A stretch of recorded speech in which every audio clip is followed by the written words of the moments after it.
My daughter falsely accused me and had me imprisoned, but now that I am free, I will make her face every consequence she forced on me. I don't even know where to start. Writing this makes me so angry, but I need to get it out. My daughter, let's call her Sarah, has been nothing but trouble for years. I don't know if it's how we raised her or if she's just wired this way, but it feels like she was born to test my patience. She's selfish, ungrateful, and never takes responsibility for anything. It wasn't always this way. When she was little, she was sweet, a bit stubborn, sure, but I thought it was normal kid stuff. But then middle school hit, and everything changed. She started acting like the world owed her something, like she was better than everyone else. She'd throw tantrums if she didn't get her way, slam doors, scream at us, you name it.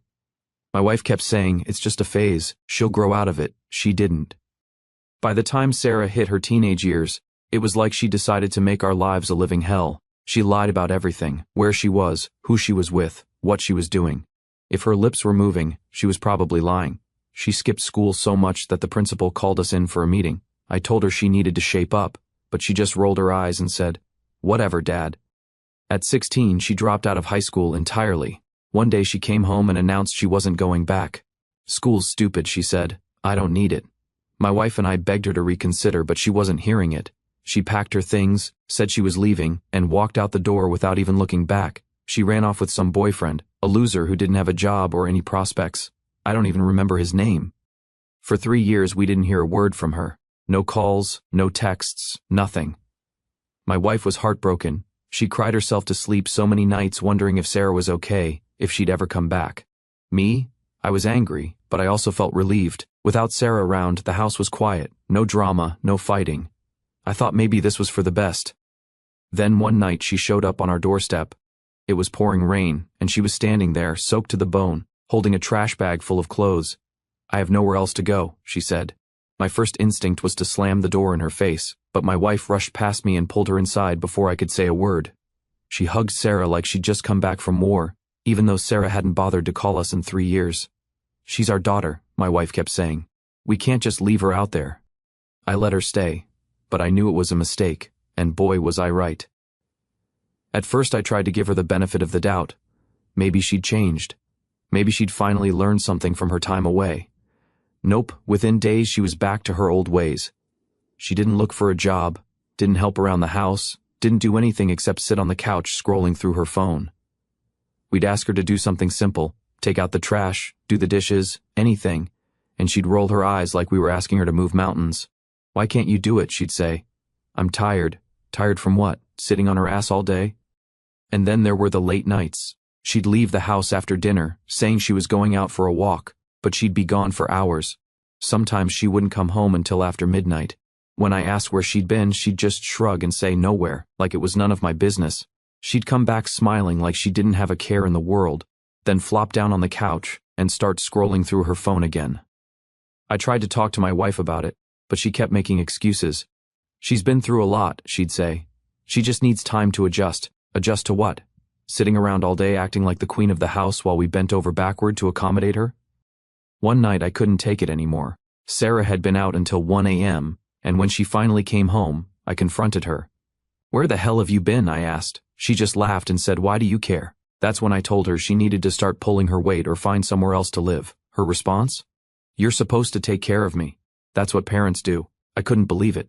After everything she'd done, dropping out of school, running away, ignoring us for 3 years, she still thought we owed her something. That was the moment I decided I'd had enough. I gave her an ultimatum. She had 24 hours to pack her things and leave. My wife tried to argue, but I shut her down. "She's an adult," I said. "She made her choices. It's time for her to deal with the consequences." At first, Sarah didn't take me seriously. She just laughed and said, "Yeah, okay, Dad," like it was some kind of joke. But when she realized I wasn't kidding, her attitude changed. She started yelling, "You're a terrible father," she screamed. "You don't love me." I stood my ground and gave her my final words. She stormed off to her room, slamming the door so hard that the whole house shook. My wife gave me the silent treatment for the rest of the day, but I didn't care. It happened before the 24 hours I gave Sarah to leave were even up. I was in the living room, sitting on the couch and scrolling through the news on my phone, trying to decompress after another argument with my wife about her enabling Sarah. My patience was already worn thin, but I figured I just had to hold out until tomorrow night. Then Sarah would be gone for good. and I could finally have my home back. But life has a funny way of kicking you when you're already down. There was a loud knock at the door, 3 quick sharp bangs that sent my heart racing. It wasn't a friendly knock. I got up to answer it, my stomach twisting into knots. When I opened the door, there were 3 police officers standing there, all of them looking dead serious. "Sir, we have a warrant to search your property," one of them said. My mind went blank for a second. What? Why? "We received an anonymous tip about illegal drugs being stored in this house," the officer explained. "The report is filed under your name." My name. My house.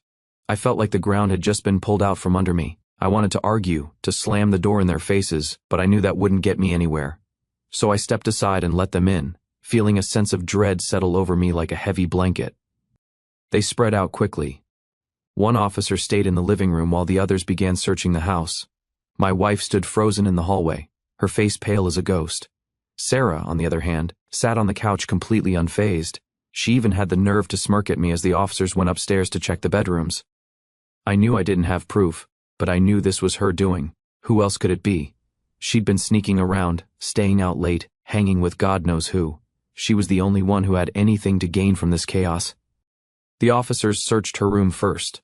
I stood in the hallway watching as they tore through her things, flipping through her drawers, pulling the sheets off her bed, emptying out her backpack, but they didn't find anything. Not a single thing. I felt a flicker of hope. Maybe this was all a misunderstanding. Maybe Sarah hadn't done anything after all. Then they moved on to my room. I didn't think they'd find anything there. Why would they? I wasn't involved in anything illegal, and I certainly didn't have drugs in my house. But then one of the officers pulled back the mattress on my bed and stopped. "Here," he said, holding up a bag filled with what I immediately recognized as heroin. As the officer held up the first bag of heroin, I glanced at Sarah, hoping to see shock or confusion on her face. Instead, she smirked, her lips curling into a look that sent a chill down my spine. She didn't flinch, didn't deny anything. She just sat there like this was all a game to her. My blood boiled as I realized she wasn't just indifferent, she was proud of what she'd done. I couldn't breathe. It felt like the walls were closing in on me. "That's not mine," I said automatically, my voice shaking. But the officers weren't listening. They kept searching, and by the time they were done, they'd found several more bags hidden under my bed and across the room. "Sir, you're under arrest for possession of a controlled substance," one of them said as they pulled out the handcuffs. My wife burst into tears. Sarah just sat there watching the whole thing like it was a movie. When they cuffed me and led me out the door, I looked back at her one last time, hoping to see some kind of guilt or remorse on her face. Instead, she smiled. Smiled. The next few hours were a blur. They took me down to the station, fingerprinted me, took my mugshot. I kept saying over and over that the drugs weren't mine, that someone had set me up, but no one cared. The evidence was in my house, under my bed. That was enough for them. They denied me bail, saying the amount of heroin they found suggested I was involved in distribution. My lawyer tried to fight it, but it didn't matter. I was stuck in jail waiting for the investigation to play out. Over the next few weeks, they started looking into the case. They tested the drugs for fingerprints, checked for DNA, anything that could link them to me, but there was nothing. My fingerprints weren't on the bags, and there was no evidence tying me to the drugs. Still, that 635 didn't mean I was off the hook. The house was in my name, which meant the drugs were my responsibility unless I could prove otherwise. My lawyer argued that someone else must have planted them there, but without solid evidence, it was my word against theirs. I knew it was Sarah. I didn't know how she'd done it, but I knew it was her. Maybe she'd been storing the drugs in my room without me noticing, or maybe she'd planted them there as a way to get back at me for kicking her out. Either way, she was the only one who could have done it. I spent 5 agonizing months in jail while the case dragged on. Not because the investigation was complicated, or because there wasn't enough evidence to clear my name, but simply because the court's schedule was backlogged. Apparently justice had to wait its turn, even when someone's life was being torn apart. The delay felt like an eternity. Every day in that cell was another day. I sat with my thoughts, replaying everything over and over, the betrayal, the humiliation, the helplessness. It all circled in my head like a broken record. My body was locked up, but my mind never stopped pacing. I couldn't stop thinking about how my own daughter had done this to me. I wondered if she was laughing about it, going about her life like nothing had happened while I was stuck in a place I didn't belong. My wife visited me a few times during those months, but even her presence felt like another weight on my chest. She wasn't there to offer support or reassurance, not really. Every time she came, it felt like she was probing, fishing for answers I couldn't give her. I needed her to believe in me, to fight for me, but instead she just seemed confused, unsure if she could trust the man she'd been married to for 20 years. "Why would Sarah do something like this?" she asked during one visit, her voice hesitant, like she couldn't even say the words out loud without doubting herself. I clenched my fist so tightly my knuckles turned white. "You know why," I said, trying to keep my voice calm but failing. "You've seen what she's like. You've seen her lie, manipulate, twist things to get what she wants. This isn't new." She shook her head, her face pale and drawn. "But planting drugs? Getting you arrested? That's not just lying. That's... I don't know. It's evil." Her voice cracked, and she looked down at her hands, wringing them like they held the answers. "She's been on this path for years," I said bitterly. "You just didn't want to see it. You kept making excuses for her. She's been through a lot. Every time she crossed the line, you let her get away with it. And now this is where we are." My words hit her like a slap, but I didn't care. I was too angry, too tired, too broken to soften the truth for her. If she had stood by me, believed in me from the start, maybe I could have handled this better. But instead she kept second-guessing me, making me feel like I was the one on trial. "Maybe you just didn't know what was happening," she said during another visit, her voice trembling. Maybe there's more to this." I stared at her, stunned by how little faith she had in me. "Do you even hear yourself?" I snapped. "You're my wife. You've known me for 2 decades. Do you really think I'd get involved in drugs? Do you really think I'd risk everything for, what, some heroin under my bed?" She didn't answer. She just sat there looking at the floor like a scolded child. But her silence spoke volumes. She didn't believe me, not completely. She might have wanted to, but deep down she had doubts, and that doubt cut deeper than anything else.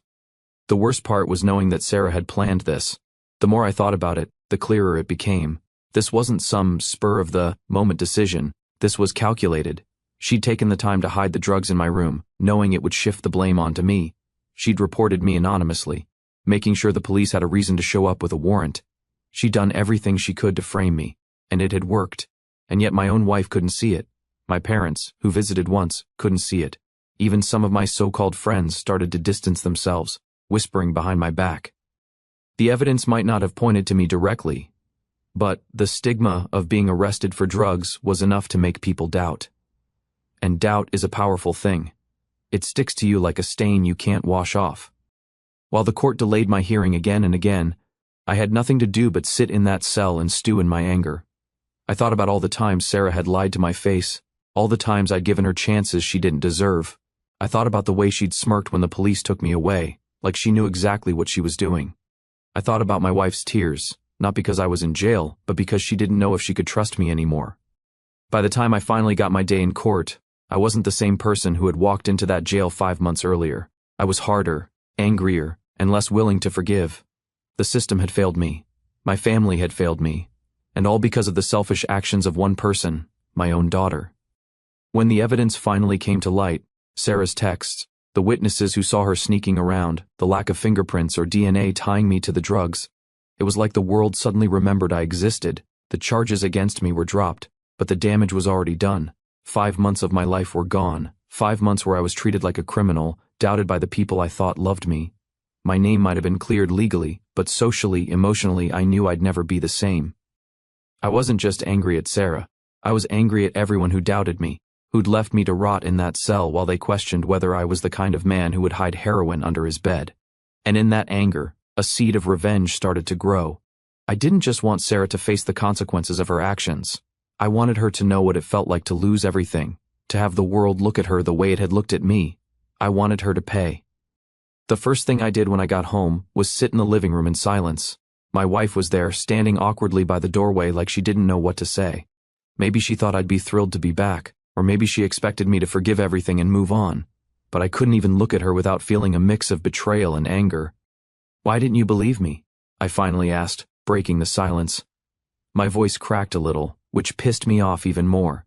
I wanted to sound strong, not broken. She didn't answer right away. She just stood there, wringing her hands. "It was hard, okay? The drugs were found in your room. What was I supposed to think?" "You were supposed to know me," I snapped. "You've known me for 20 years. You've seen what Sarah's like. But the second something bad happens, you turn on me." My voice was rising now, and I didn't care. You know I didn't do it. Deep down you knew.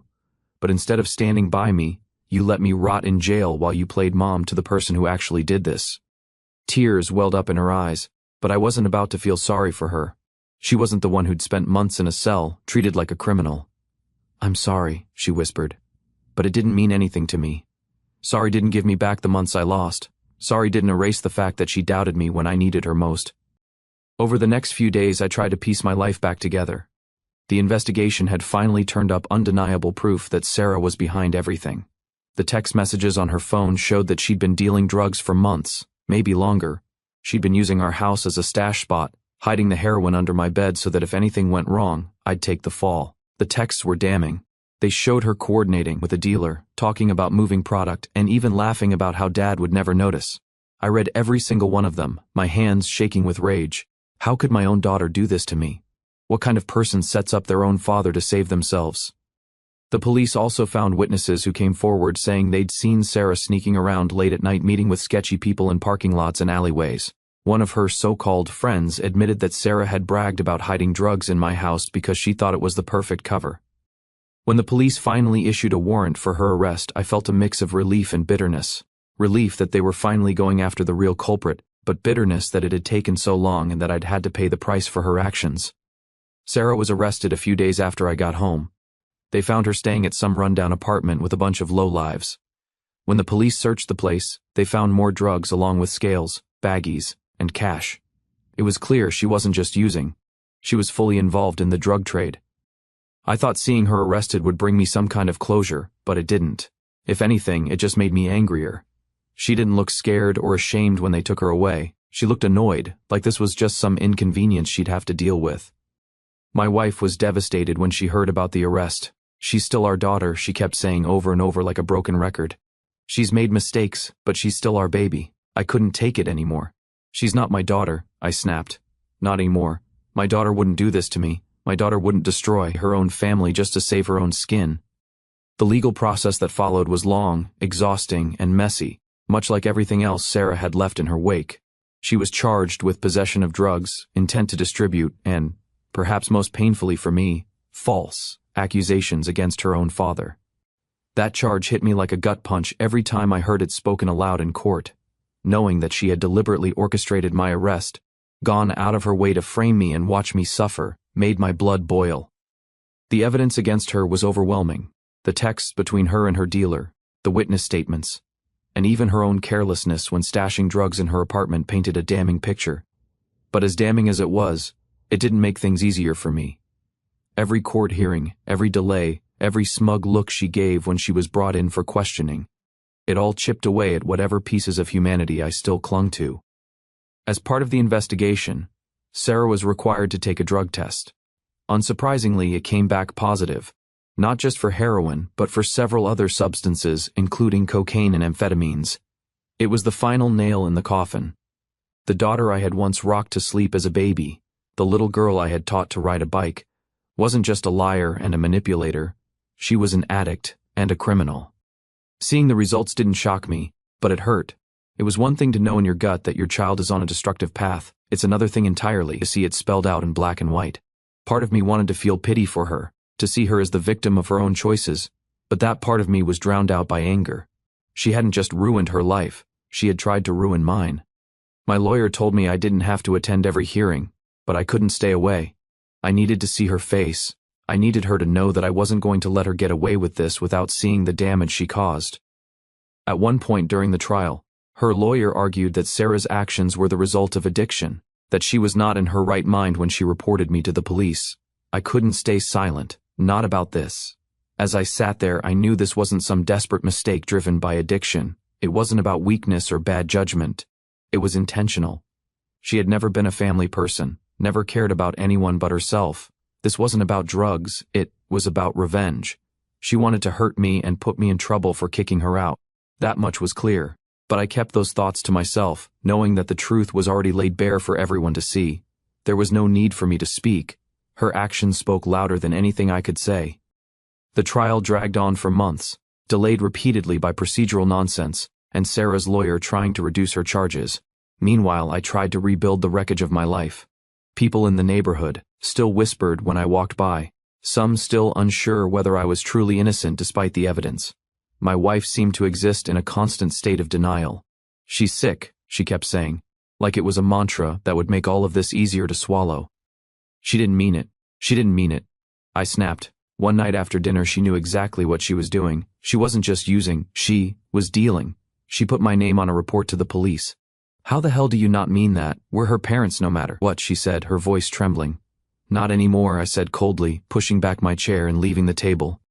When the verdict finally came, it felt more like a formality than a victory. Sarah was found guilty on all charges: possession of narcotics, intent to distribute, and filing false accusations. The judge didn't hold back. However, instead of prison, she was sentenced to serve 8 years in a long-term drug rehabilitation center. The judge believed that addressing her addiction was critical to ensuring she didn't repeat her actions. She showed little emotion as the sentence was read, only giving a slight shrug, as if to say, "It is what it is." I wanted to feel relief, but I didn't. The damage was already done. 8 years wouldn't erase the 5 months I spent in a cell. It wouldn't fix the relationships that had been shattered or undo the stain on my reputation. If anything, her conviction felt like the closing chapter of a book I wish I'd never started reading. After the trial, I got a restraining order against Sarah to make sure she could never come near me again, even when she eventually gets out. I don't want her anywhere near my life. She made her choices, and I made mine. For a while I couldn't sleep. I kept waking up in the middle of the night, haunted by everything that had happened. My wife, on the other hand, seemed stuck in the past. She started writing Sarah letters in prison, trying to keep some sort of relationship alive. At first I didn't say anything, but eventually it became too much. "What are you hoping to accomplish?" I asked her one night, when I caught her sealing another envelope.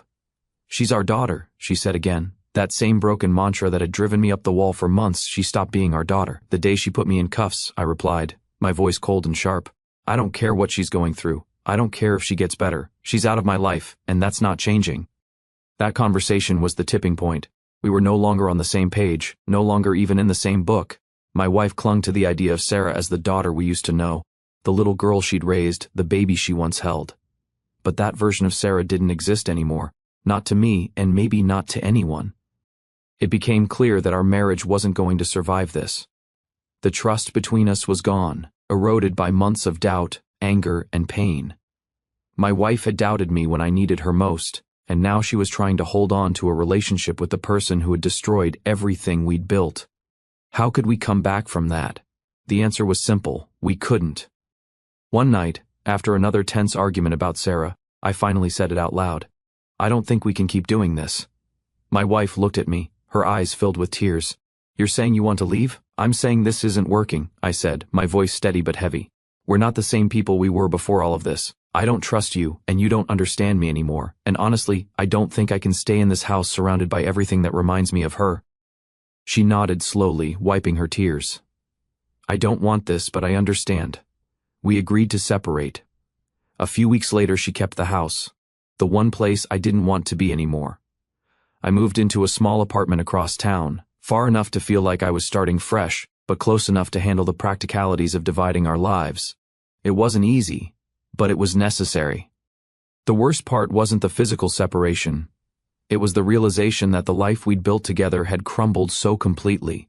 We'd spent 2 decades as partners, raising a family, building a home, only for it to fall apart in the wake of our daughter's actions. Sarah's choices hadn't just destroyed my trust in her, they destroyed my marriage.